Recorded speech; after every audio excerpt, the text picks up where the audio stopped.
Okay, today's DAF is DAF Ayin Daled Amud Aleph. We begin the new parak Ketzad Solin. It tells us the mechanics of how to roast the Korban Pesach, which means after you bring it back to your place where you're having the Seder in Yerushalayim, you're going to be roasting the Korban Pesach, which is the carcass. Okay, so the Mishnah's question is Ketzad Solin es HaPesach. How do you roast it? Mevian shpud shel rimon. So first of all, take a spit that is made from pomegranate wood and place it in the animal's mouth and push it in until it gets to the anus. Okay, and keep all of the intestines and the innards, the inner organs, internal organs, inside the carcass. Divrei Rabbi Yossi Haglili. Rabbi Akiva Omer Kemin Bishul Huzeh. Rabbi Akiva says, no, that's not acceptable because since there's so much fluid in the internal organs, it's going to be a form of cooking instead of roasting. So, and the Torah says you have to roast. So rather what? Elatolin chutzalo. What you need to do is you have to take the internal organs and place them on the spit on the side of the animal. So first you put the animal on the spit, and then you take its internal organs and you're going to place it on the spit next to the animal. And as we'll see, it'll be by its head. The next thing is that you're not allowed to roast the Korban Pesach neither on a metal spit, like an ironed spit, nor on a grill. Rabbi Tzadok brings a story that contradicts that. His story is that Rabbi Gamliel once told his servant Tabi, go and roast for us the Korban Pesach on a grill.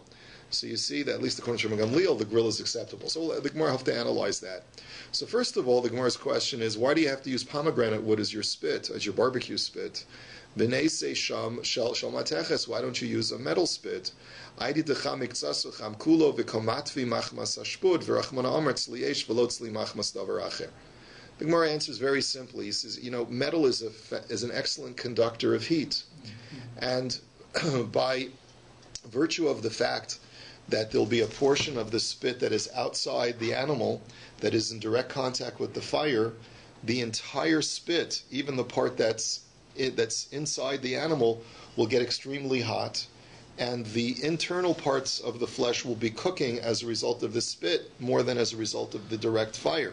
The Torah says it has to be roasted by the fire, not roasted by anything else. And that's the reason why you can't use something that is such a good conductor of heat. Okay, so now the Gemara says, V'nesi shel dekel. Well, why dafka pomegranate wood? Why not use palm wood?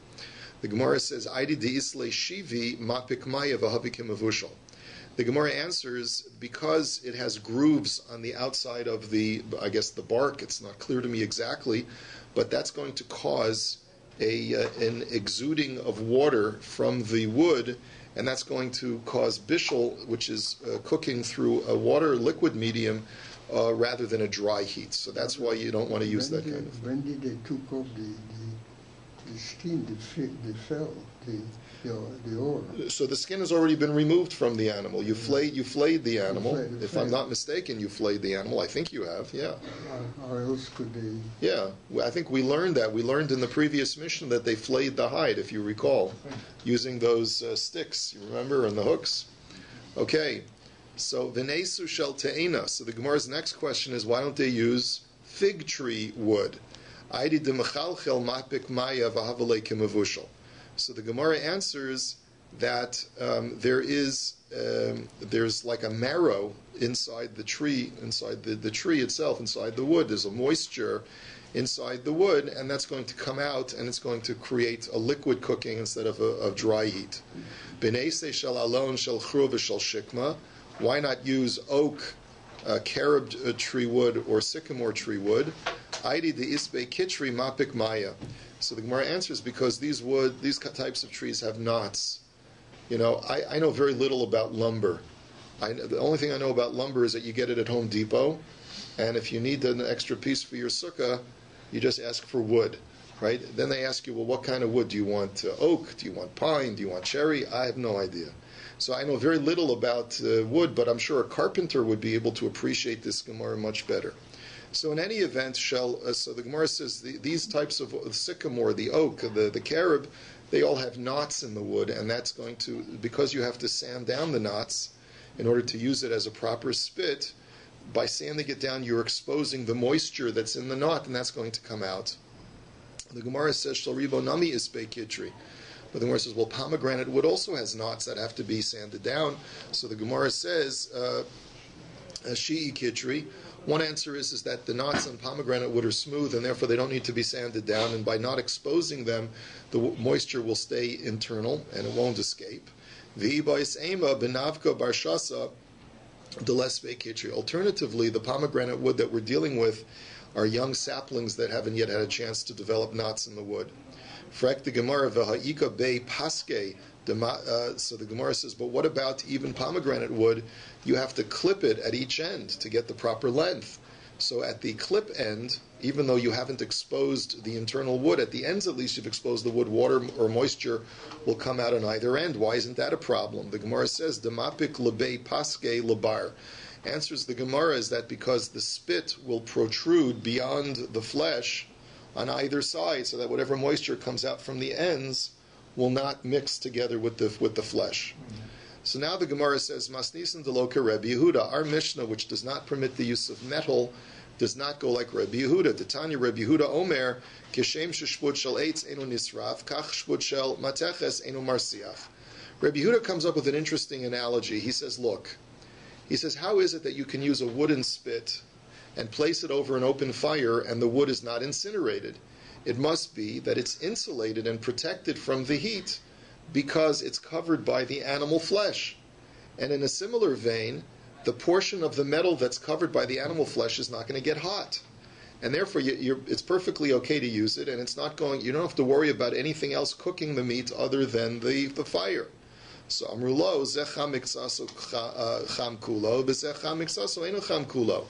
The Chachamim basically told him, we're sorry, Rabbi Yehuda, you have to go back to chemistry school because there's a difference in the chemical makeup of wood and metal. Wood is not a conductor of heat, it's not a good conductor of heat. Metal is a good conductor of heat, and therefore, even though most of the metal is covered and protected from the direct fire, but the portion that's protruding outside is going to be heated by the flame, and that will pass over and that will transfer the heat throughout the spit, and it will cook the meat. So that's the reason why you can't use a metal spit. Next, V'nosen es karov v'chuli. Then we saw machlokas between Rabbi Yossi Haglili and Rabbi Akiva, what you're supposed to do with the innards of the animal, the internal organs. Rabbi Yossi Haglili says you keep them inside the animal, and Rabbi Akiva says you put them on the outside on the spit itself. So we're going to see other Tanoim who have this machlokas too. Tanya Rabbi Shmuel Korehu Toch Toch. Rabbi Shmuel used to go like Rabbi Yossi Haglili and keep everything on the inside, and that's why he called it Toch Toch, inside, meaning that everything that's supposed to be on the inside is kept on the inside. Rashi brings another girsa, which he says that he used to call it. Let's see, what does he call it? Tachbar, which means that you would keep the internal organs on the inside, but because there was a slit on the bottom of the animal, the insides were visible to the outside. That was another way of reading this Gemara. And Rabbi Tarfon Koreo Gidi Mekulas, and Rabbi Tarfon called it a goat with a helmet. And the reason why he called it a goat with a helmet is because the internal organs that were placed on the spit were right adjacent to the animal's head, so it almost looked like a helmet that the goat was wearing when you were roasting it. Tana Rabbanan Ezehu Gidi Mekulas da'asu lechol b'leilei Pesach bizman hazeh. So the Brisa says, what is an example of this Gidi Mekulas, this helmeted goat, that you're not allowed to eat today when we don't have a temple?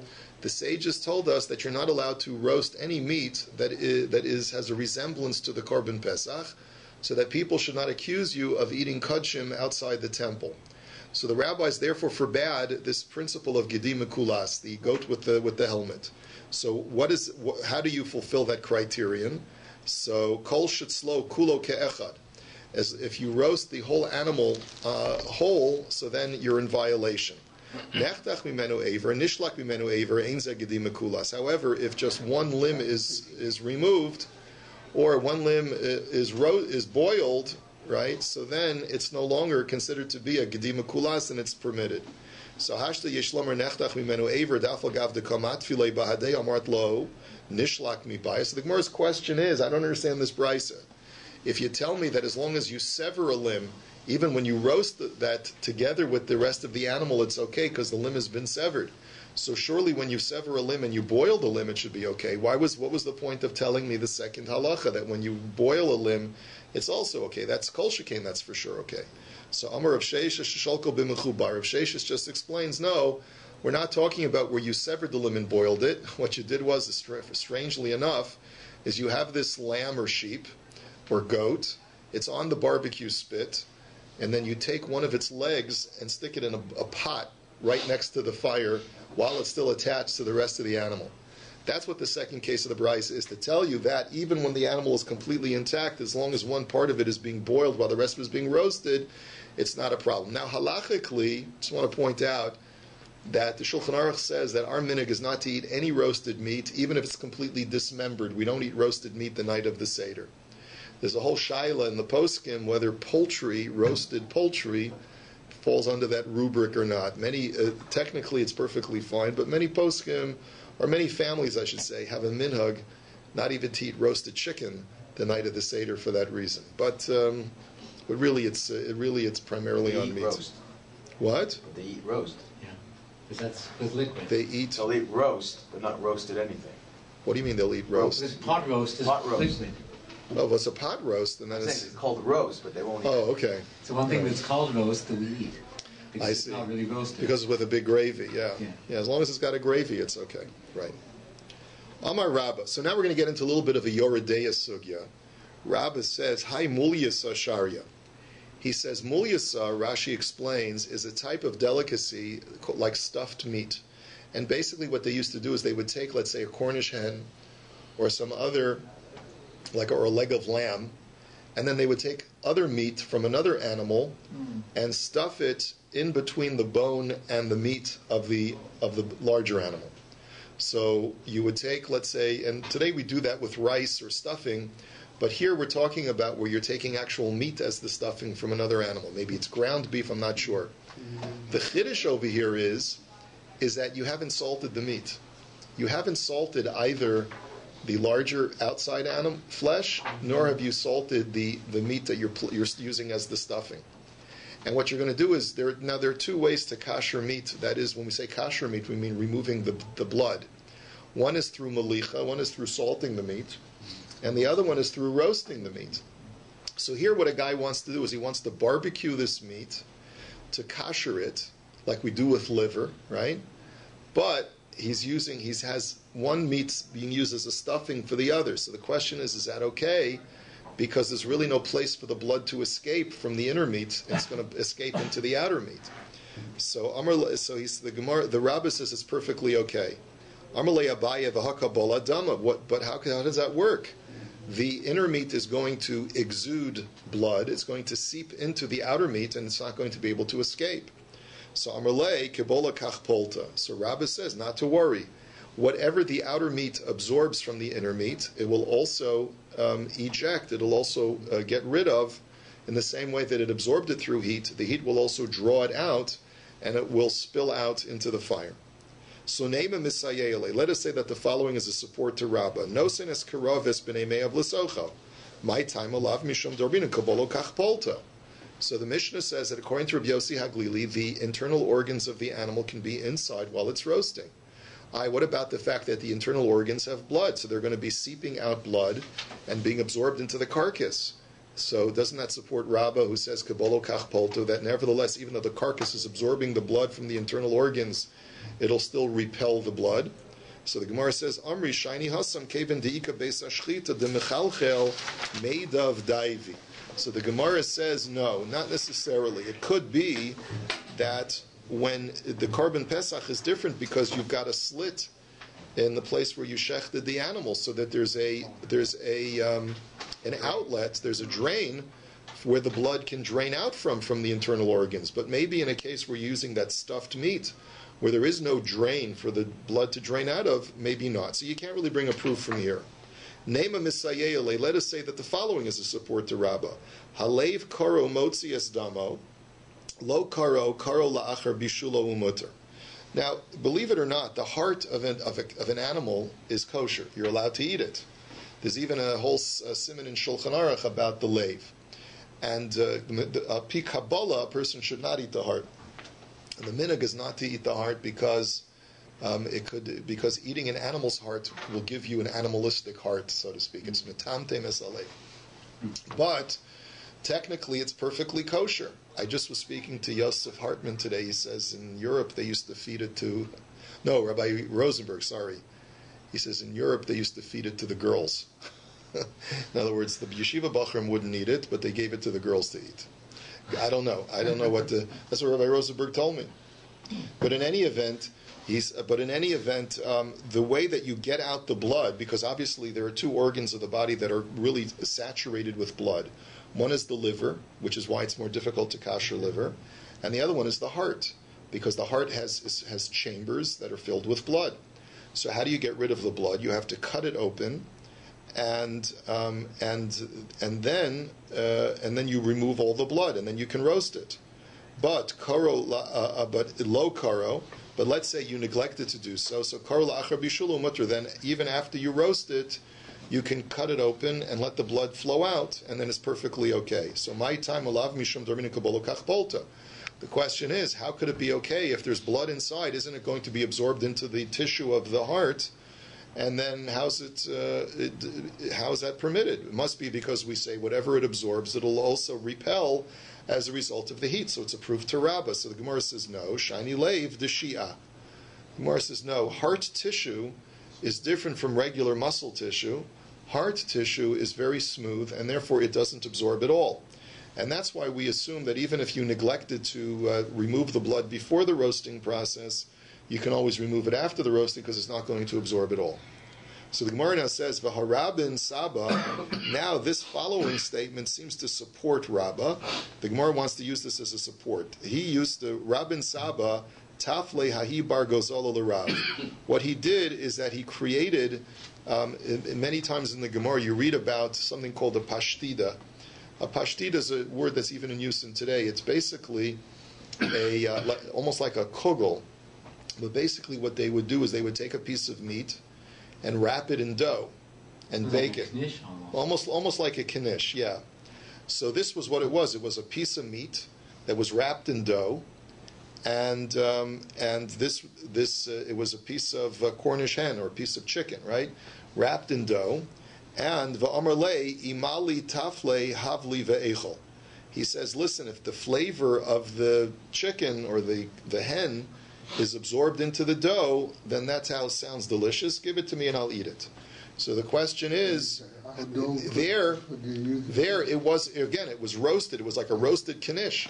And the meat was not salted. It wasn't kashered. So how could it be permitted? Don't we, this must be a proof to what Rabbi was saying is kabolo kach polto, that whatever the dough absorbs of the blood, it'll also repel as a result of the heat. So the Gemara says, no, that's not a raya, because hahi b'samida de mafrir. There we're talking about a dough that is made of very coarse flour that has a lot of bran apparently, and therefore is extremely porous. And as a result of its porousness, the blood flows out of it. But you can't make the application from that case to a case of stuffed meat.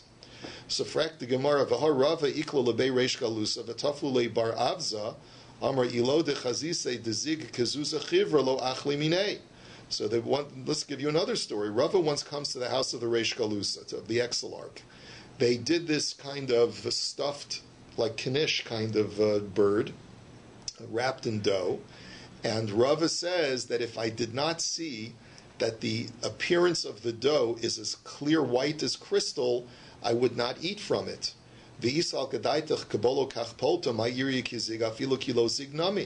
And if you hold of the principle of kibolo kach polto, that whatever it absorbs, it'll repel through the heat, so then why did Rava require that the dough be crystal white clear?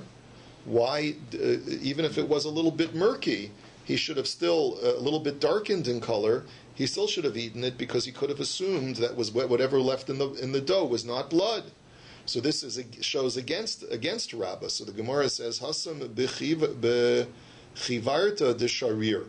The Gemara says that over there it's talking about very fine flour that was used to make the dough. This very fine flour is very sticky. In other words, it's extremely absorbent, but it also has difficulty repelling whatever was absorbed. So you can't really compare the different substances. We've got a dough that's made out of coarse flour, or let's say unrefined flour. We've got a dough that's made out of very refined flour, and then we've got meat. There are three different substances, and you can't really compare one to the other. The hilchasa, and then the Gemara gives us the final upshot. It tells us, the semida ben asmik ben lo asmik sharia. If it's made out of the unrefined flour, the semida, so then we say that whether it's red or not, it's okay, because we assume that whatever juices are absorbed into the dough is not the blood, but it's some other juices from the animal. So that's fine, because we say kibolo kach polto by that kind of dough. Dechivarta izig kezuza chivra sharia ilo asir. He says when it comes to very refined flour, like a really white flour, so then it has to be crystal clear, meaning like it has to be really white, like its original color, in order for us to permit it. If it's murky at all, so then we're going to assume that there's blood in there and it's aser. Disha'ar kimachim asmik aser lo asmik shari. By all other flour, which sort of like is in between those two extremes, if there's any red, it's going to be aser. If there's no red, even if it's a little bit murky, it's going to be permitted. So, and then let's go on to the case of mulyasa. So the case of mulyasa is the stuffed meat case, right? So manda aser afilu puma l'tachas, manda shar afilu puma le'el.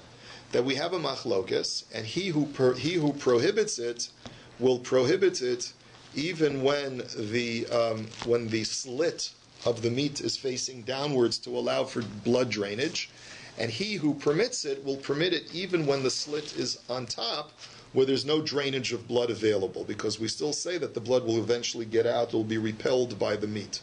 So, and umtza, so v'hilchasa rather, muliyas shari afilu pumale'el, and that's the halacha, like the more lenient position, that even when the slit is facing upwards, it's going to be okay, because we say kabolo kach polto. Now the Gemara says, umtza bei umizriki.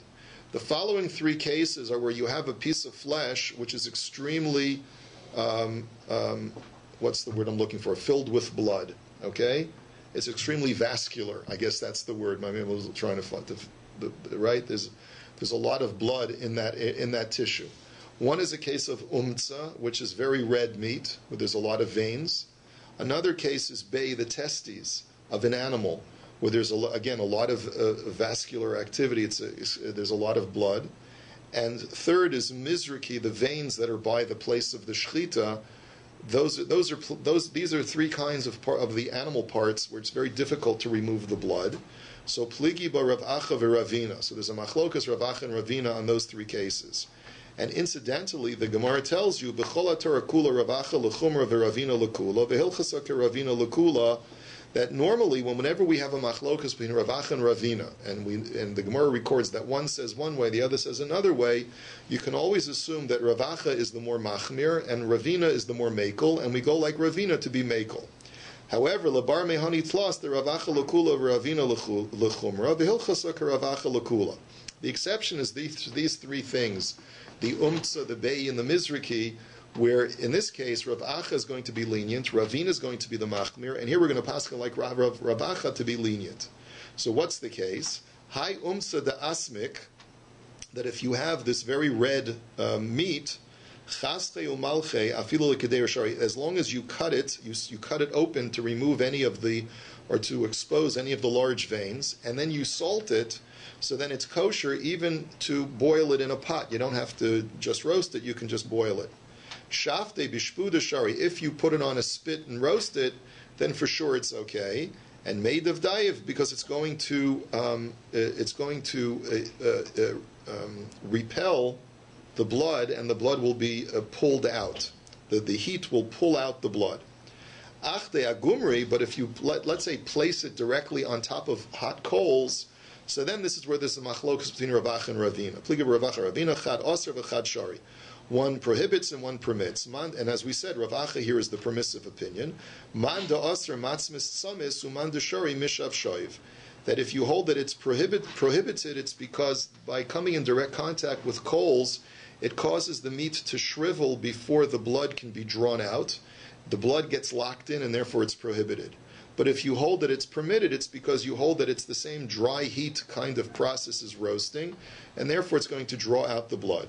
And we paskin l'kula that's what happens even when you put it on directly on hot coals.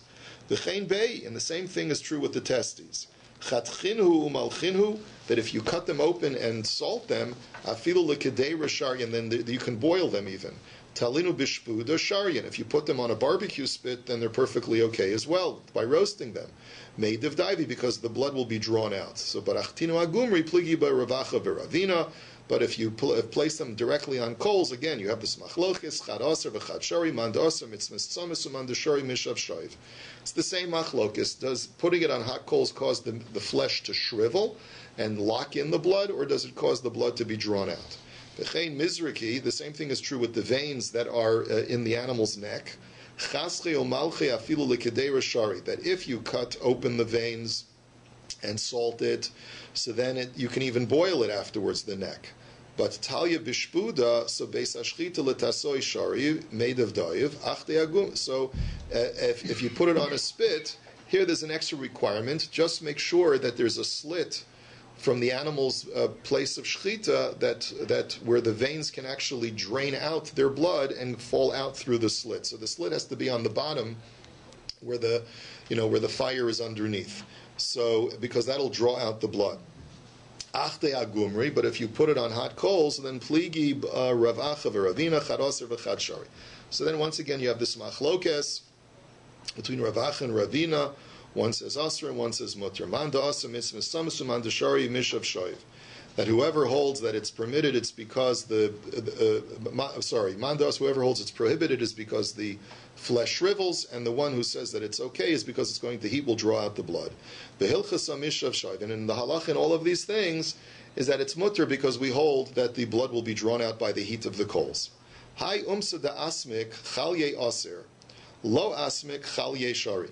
So now, if you're roasting a piece of very red meat, the juices that flow out of the meat, this way Rashi at least learns, that juice is going to be prohibited as long as it's red.